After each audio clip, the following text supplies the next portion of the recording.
हाल ही में राहुल गांधी ने एक बयान दिया कि जिन ताकतों ने महात्मा गांधी की हत्या की वही अब संविधान की हत्या करने की कोशिश कर रहे हैं। यह बयान न सिर्फ राजनीतिक हलकों में चर्चा का विषय बना बल्कि यह सवाल भी खड़ा किया गया कि आखिर ऐसे गंभीर आरोप लगाने के पीछे आधार क्या है। राहुल गांधी अक्सर ऐसे बयानों से सुर्खियों में रहते हैं जो या तो ऐतिहासिक तथ्यों से मेल नहीं खाते या फिर राजनीतिक विरोधियों को नीचा दिखाने के लिए भावनात्मक रूप से तैयार किए जाते हैं।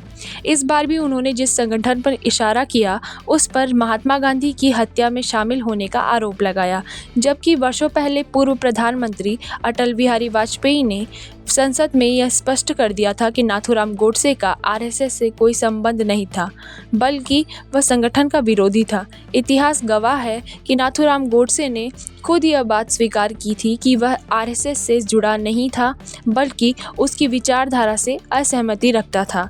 ऐसे में एक वरिष्ठ नेता द्वारा इस प्रकार का बयान देना न सिर्फ असंवेदनशील है, बल्कि यह देश की लोकतांत्रिक प्रणाली और ऐतिहासिक तथ्यों का अपमान भी है। अब सवाल ये उठता है कि राहुल गांधी बार बार ऐसे बयान क्यों देते हैं? क्या यह जनता का ध्यान असल मुद्दों से भटकाने की रणनीति है, या फिर यह कांग्रेस की उस पुरानी राजनीति का हिस्सा है जिसमें दूसरों पर आरोप लगाकर खुद को निर्दोष और महान बताना एक परंपरा बन चुका है?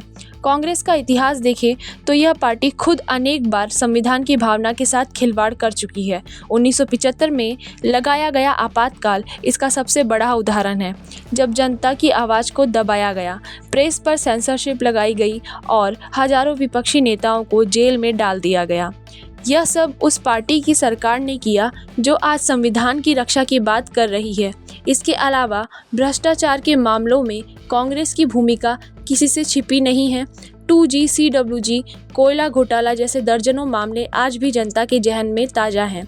ऐसे में जब कांग्रेस यह कहती है कि वह संविधान की रक्षा के लिए लड़ रही है, तो यह लोगों को दिखावा ज़्यादा और सच्चाई कम लगती है। राजनीति में वैचारिक मतभेद होना स्वाभाविक है, लेकिन तथ्यों को तोड़ मरोड़ कर भावनाओं के सहारे जनता को गुमराह करना किसी भी जिम्मेदार नेता को शोभा नहीं देता। लोकतंत्र में बहस होनी चाहिए, आलोचना भी होनी चाहिए, लेकिन वह तथ्यों पर आधारित होनी चाहिए, न कि गुमराह करने वाले बयानों पर। देश को आज जरूरत है विकास, शिक्षा, स्वास्थ्य और रोजगार पर गंभीर चर्चा की, न कि बयानबाजी की जो समाज को बांटे और इतिहास को तोड़े। धन्यवाद।